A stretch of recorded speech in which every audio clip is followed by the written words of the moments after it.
Hey guys, in this video we are going to talk about Chinese and Soviet propaganda pieces, and we will be rating them out of 10 on how likely we would fall for them. I chose this poster. Notice how Mao Zedong's wearing a military-style jacket, waving out to the audience with a Red Guard armband. The Red Guard was a communist student-led military group that had Mao's full support, and according to Jordan Schneider from China Talk, the Third Front movement, a movement that supported militarism, was happening in the mid-60s to early 70s. This poster was made in 1964, so it was clearly made to glorify the CCP's many military agendas. I review of this. I mean, just look at Mao. Just look at the aura he possesses. He oversees a city, his own city, that he commands. I would totally die for his cause if I was an illiterate Chinese peasant. I would rate this an 8 out of 10. I'd probably fall for this poster. Anyways, for me, I chose this poster by Viktor Kretsky, a Ukrainian artist. Here we can see the Statue of Liberty above the American flag, which has been turned into a prison, with the red stripes of the flag turning into prison bars, and the 50 stars being turned into an American dollar sign. The text reads, "If this is freedom, what is prison?" Around this time, the Vietnam War was raging on, and it had taken a toll on the economy. Although the economy had become harsher, this poster greatly exaggerates it. For example, the tax on automobiles only increased by 1%. This poster was made to portray the U.S. as being in an economic crisis, whilst in the truth it was more of an economic blip. Okay, so originally I was gonna rate this a 9 out of 10, but I'm giving it a 10. This is like so good. It doesn't look like, I mean, it's a propaganda poster obviously, but it's not a stereotypical one.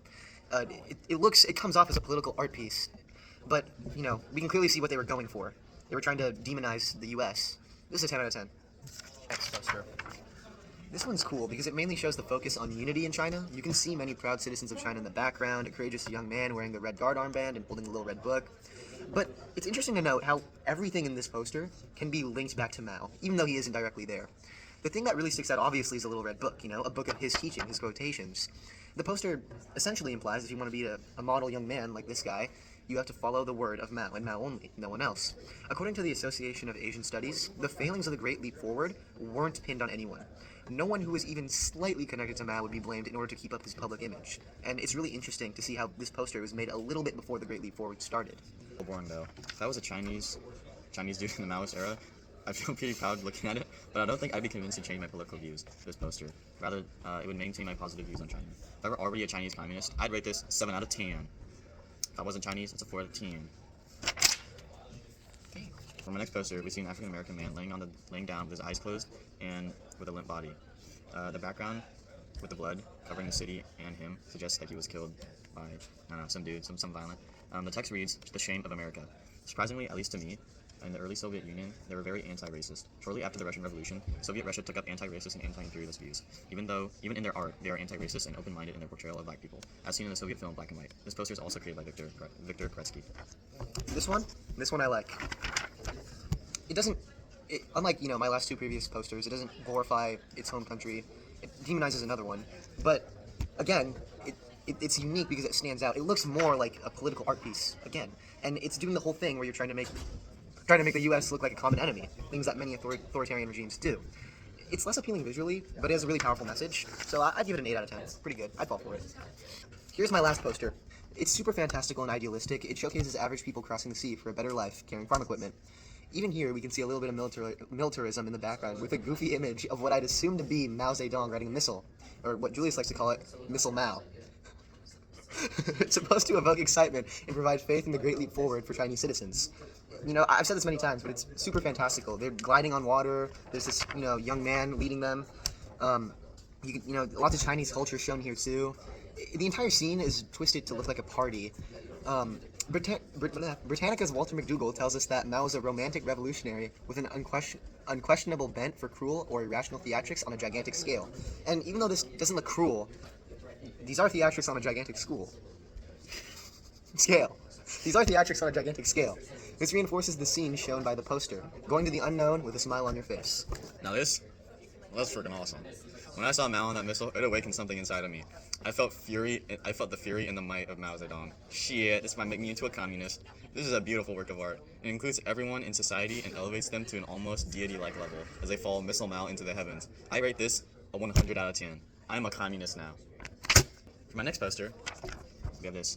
Here we see two white-gloved hands trying to grab an Arab man. The text reads, "You will not strangle the freedom of the Arab peoples." During the early Soviet Union, Arab relations were very good with the Soviets. For example, the Soviets were the first to recognize Iran as a country. During World War II, they also collaborated with Iran to help anti-Nazi forces. Throughout the 50s and 60s, the Soviets were also great allies of Egypt, who was their greatest ally in the Middle East. The poster shows support for the Arab people and encouraged others to support them as well. This one, to me personally, looks a little boring. I mean, if I was a random Russian, I'd be impressed and then just brush it off. It doesn't stick out visually. It doesn't evoke any emotions like anger towards another country or pride for one's own. Just loyalty towards another, which, I'm gonna be honest, if I was a random Russian, I really wouldn't care about any other countries other than my own. I'd give it a 4 out of 10. On the next poster, you can see a man hitting a bear wearing a U.S. Oh, sorry. Here we can see a man hitting a bear wearing a U.S. military uniform with a Soviet rifle. In the background, we see a Vietnamese landscape getting burned, and the text says, "Get him out of Vietnam." During the Vietnam War, the Soviets aided the Vietnamese People's Army with 95 S-75 air defense missile systems, over 500 airplanes, 120 helicopters, over 5,000 anti-aircraft guns, and over 2,000 tanks. Damn! God damn! In addition, over 10,000 Soviet military specialists served in Vietnam.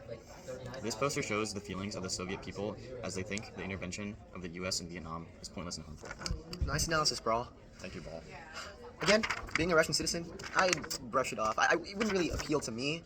The artwork on this one is a lot better though, and the message is clear.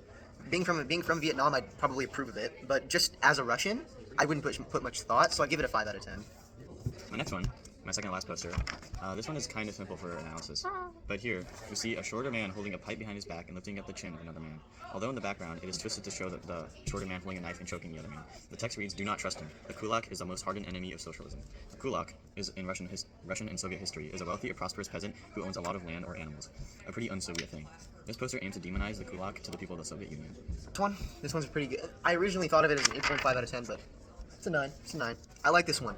Even though it's not as visually interesting as the first one, it does a really good job doing the whole common enemy thing, you know? A malnourished little Russian like me would love this. Blame all your problems that you have on this specific group of people. Trust the government, don't ask any questions. They wouldn't lie to you. This is really good. It does a good, clear job of, putting this message out there. Wow. Here in my last poster, we see Vladimir Lenin and Joseph Stalin together greeting the people of the Soviet Union. The text says, "Glory to the Great October leaders." To those who are wondering, the Great October leaders were the leaders of the Great October Revolution, the second and last major revolution in Russia, which Lenin and Stalin led. This revolution led to the creation of the Soviet Union. This poster is just glorifying the two major leaders in Soviet history. This one's good. Solid 8 out of 10. I like it. Got a nice polished design. This one's also pretty famous too, I think. I'm not sure. And, you can see that, everyone in the background. It was doing what my Mao poster did in the very beginning, just amplifying the leaders, making them look really powerful and strong, glorifying them, essentially. Yeah, 8 out of 10.